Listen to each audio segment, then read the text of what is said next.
Donna and David Bowman, it is so wonderful to have you on the new Mid again. It's so wonderful to see you. I know and hear you, but it's great to see you guys.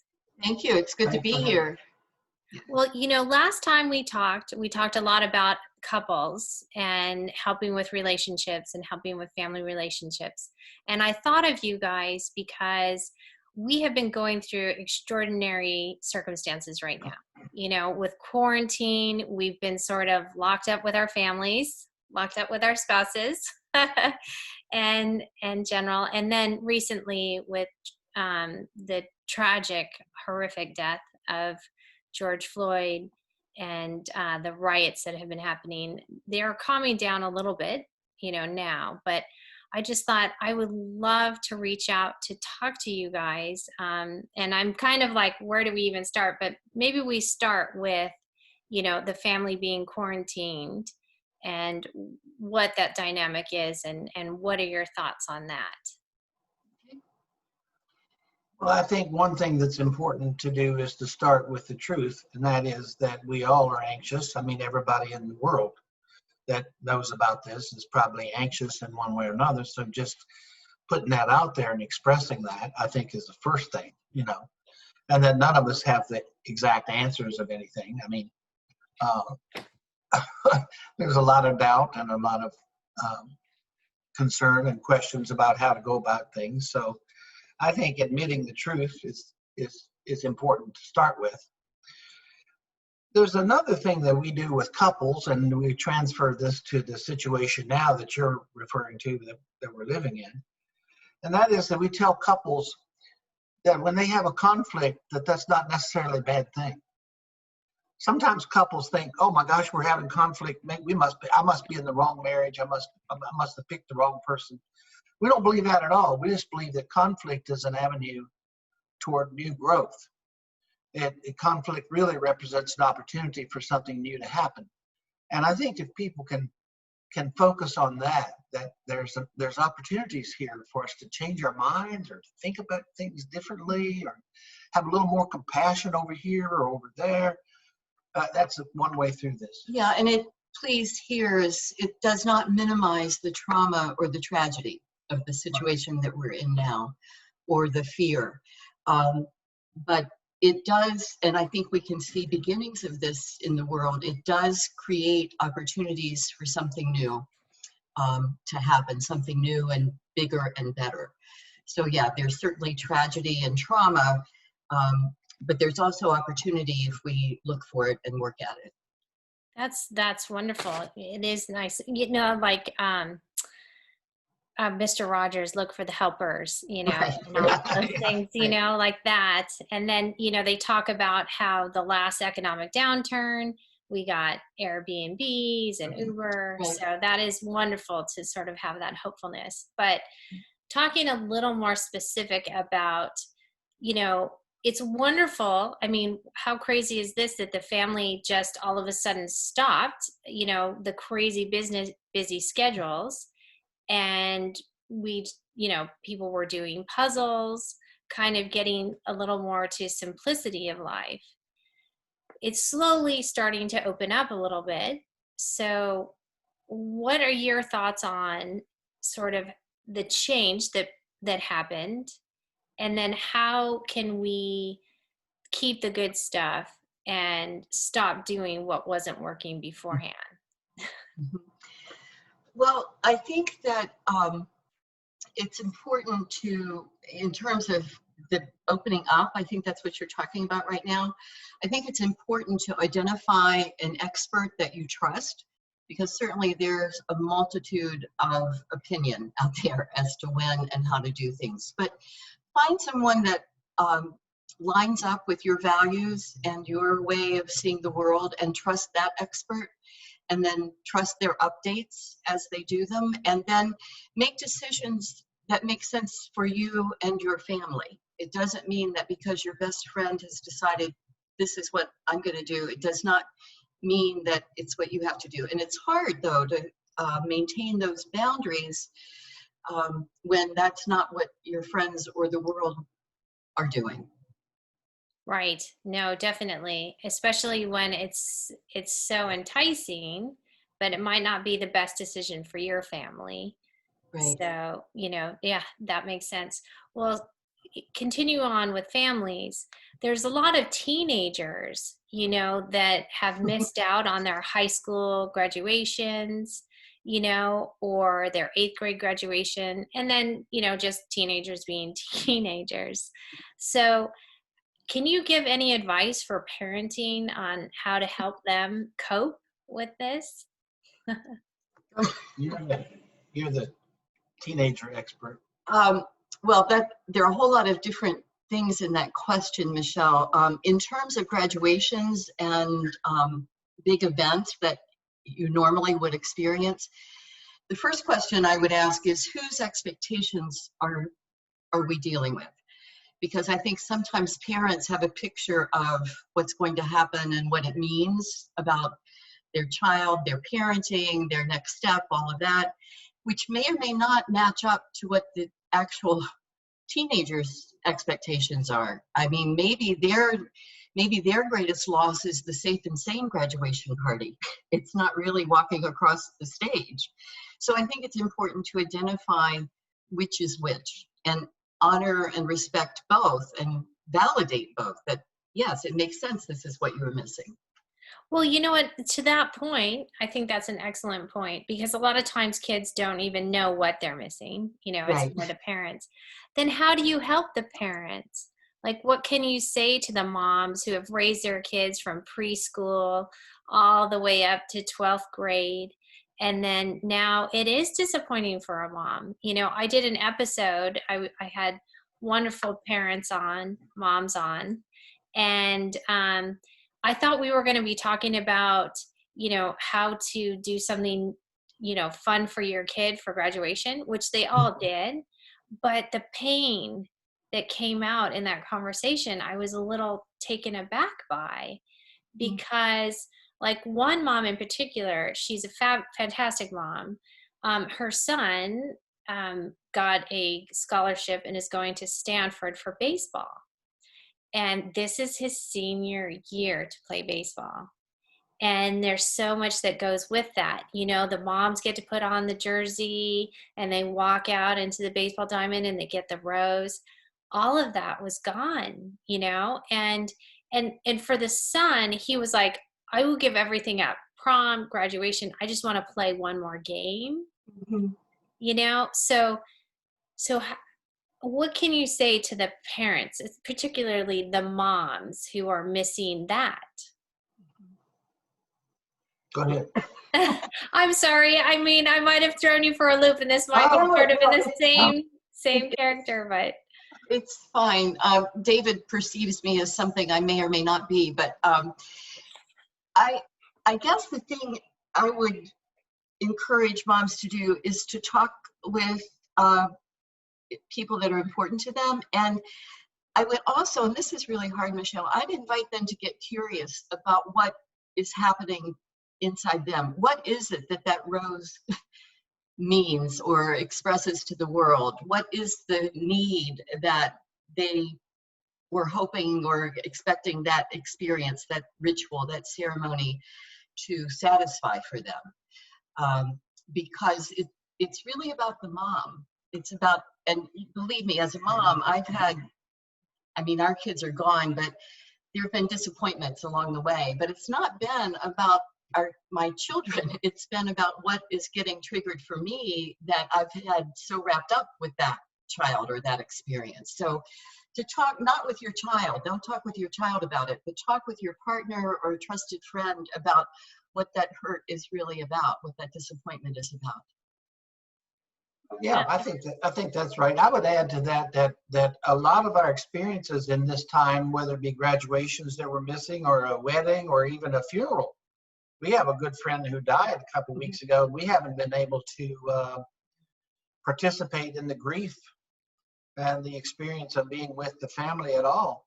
And I think we need to recognize it as grief. Grief is lost, and the graduation is lost, and it's something that's, and so and all grief is personal. So we, as Donna said, I would as a coach, I would encourage a person to look inside as to what they've lost and to deal with that as a grief experience.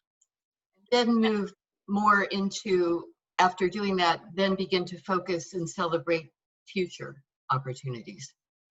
That's, that's a great letting go of the hurt and then moving forward and having. There's a great prayer that is that's an old prayer, and it's non-denominational, it's non-sectarian. It's called the Serenity Prayer. And people in recovery and all kinds of people throughout the world have been blessed by that prayer. But it goes like this: Lord, grant me the serenity to accept the things that I can't change, the courage to change the things that I can, and the wisdom to know the difference. I love that prayer. I love that prayer. It's fantastic. Just wanting to stay just a little bit more on the children. I have an 8-year-old and 11-year-old, and they haven't seen their friends in months, like 3 months. And they have on, the computer. They have been able to do that. And they've been playing, those video games together and chatting in these video games together. So they have had that kind of social contact, which is great. But will this have a lasting effect on them? Is this something that could hurt them in the future, or maybe help them? Do you have any thoughts on that? Well, I think kids are incredibly resilient, first of all. And I don't see any big warning signs of doing lasting damage to kids' psyches through going through this, especially if they have parents who will encourage them to talk about it and the parents who will mirror what they're saying. And I think it's important for parents to view the world as their child would view it, whatever age your child is. Your 8-year-old views the world very differently than you do, Michelle, and very differently than I do. And I think it might go without saying, but it's important for you to see, what is the story my child is telling about this time we're living in? Wonder what he or she is worried about and experiencing. And then you can ask, and you can just mirror what they say and validate. And I think validate their experience. Sometimes we parents have a tendency to say, oh, it's going to all be okay. It's going to all be okay. Because we don't know what else to say. But I think being authentic with our children, yes, this is a tough time. And sometimes I have days I feel better than I do other days. Some days I'm just feeling kind of sad and discouraged. And I think we need to be authentic with our children and validate that it makes sense that they're feeling whatever they're feeling. And an image that I love is to think of life as a book, and we're in a certain chapter right now. It's not the entire book, and at some point this chapter will end and we can start a new chapter, and this is just one chapter of what our life is right now. And I think something concrete like that can be really helpful to children. And in terms of the social part, maybe starting a new way of communicating with their friends. I mean, how exciting would it be for an 8-year-old to get a letter in the mail from a friend? Something new, something special that they can actually keep. That is a great idea. It's funny that you talk about saying something new, because I was talking to another mom about, not being able to have her kid's graduation the way she wanted. And I thought, well, what if your family starts a new tradition? Mm-hmm.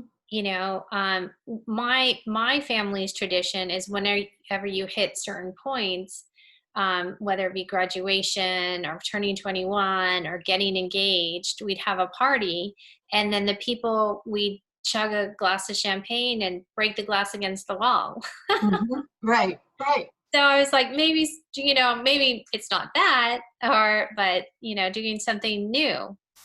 Yeah, and I think that's helpful just for the whole family unit that's been so contained, is revisit old traditions or rituals and start some new ones. Maybe cooking together is something you haven't done, because our kids make the they make the kitchen a mess, so we don't do it. But start something, cleaning together, playing games.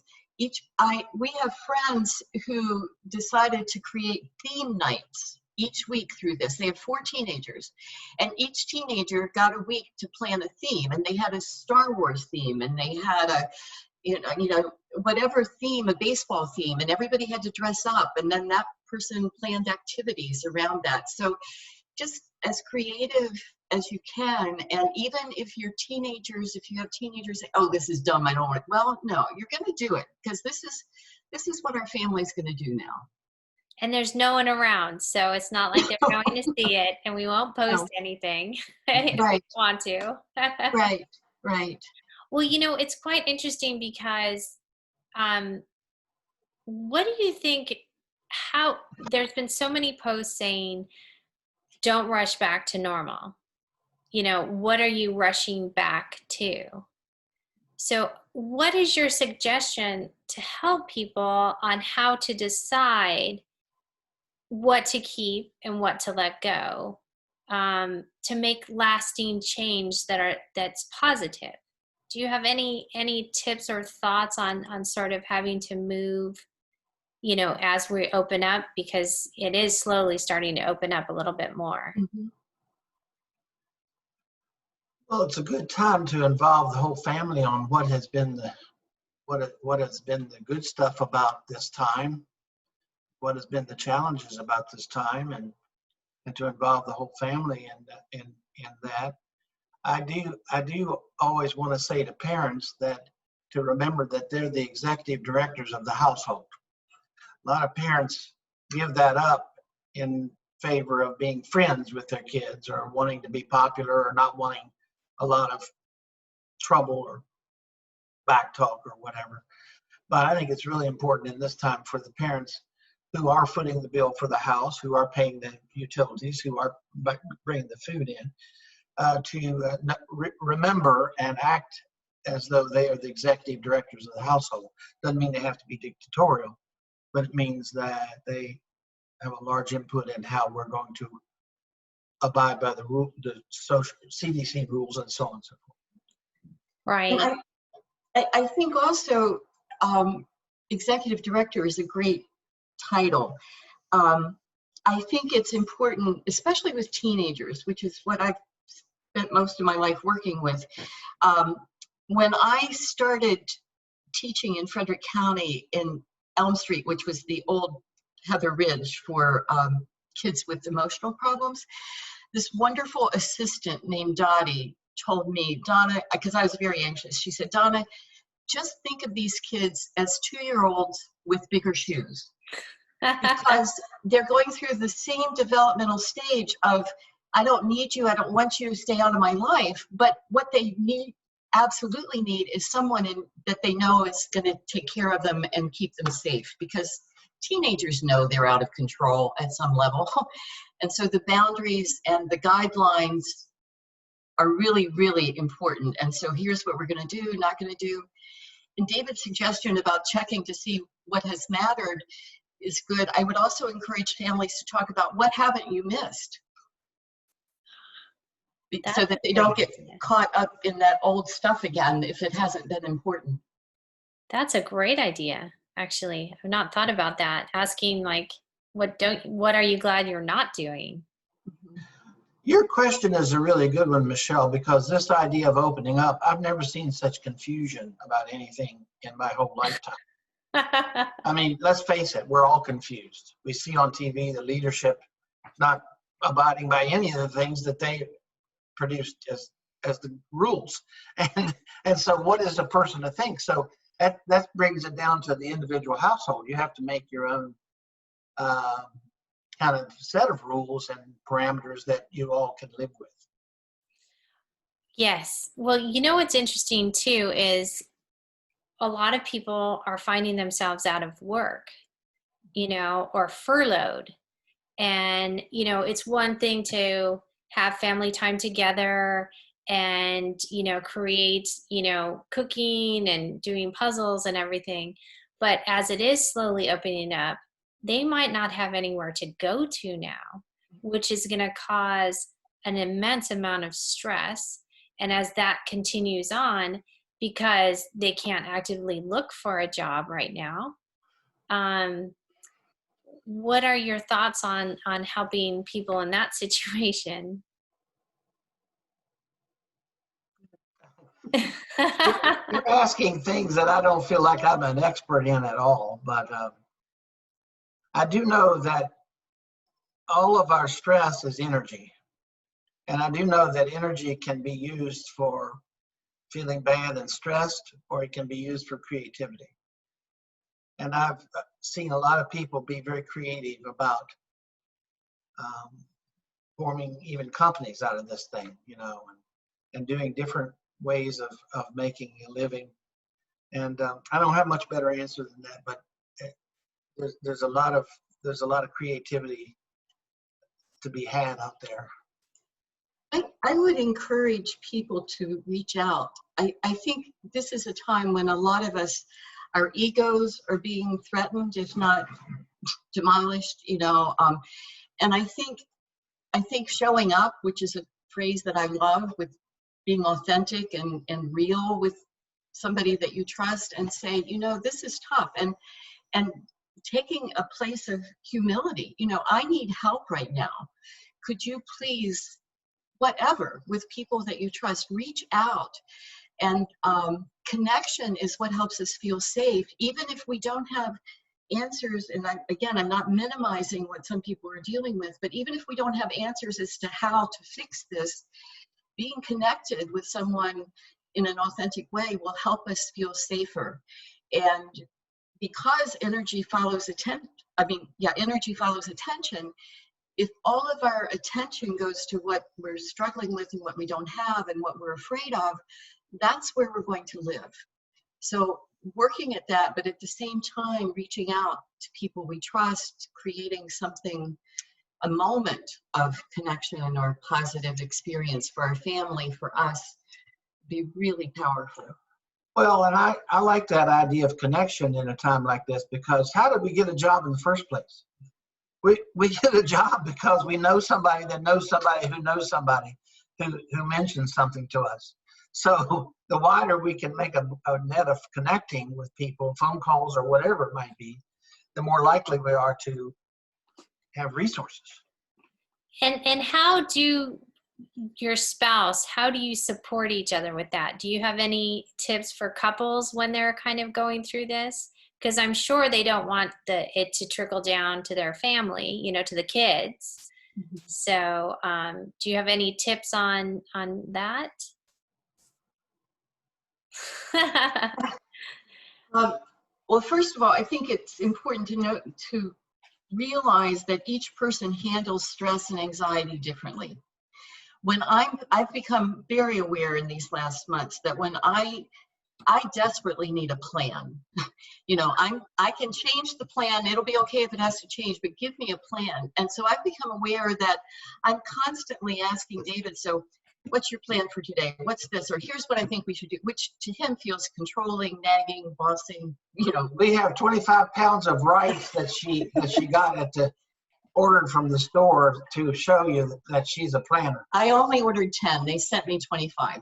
But anyway, I think it's important to talk with your partner about your stress and how you manage it, because one person may want to just go off and have alone time and the other person is wanting to have time together. So acknowledging that will be very, very helpful in how you're different. And something you said about trickle down, yes, our kids don't need to know every single thing that we're worried about, but it's very, very important to own where we are. Kids, one of the most devastating things that children can experience is to be told that what they're experiencing isn't happening.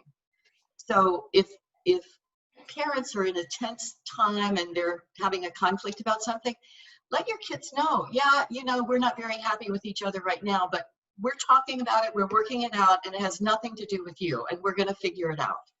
Because when parents say, oh, no, there's nothing wrong, kids know. Kids are fabulous bullshit detectors. David, online.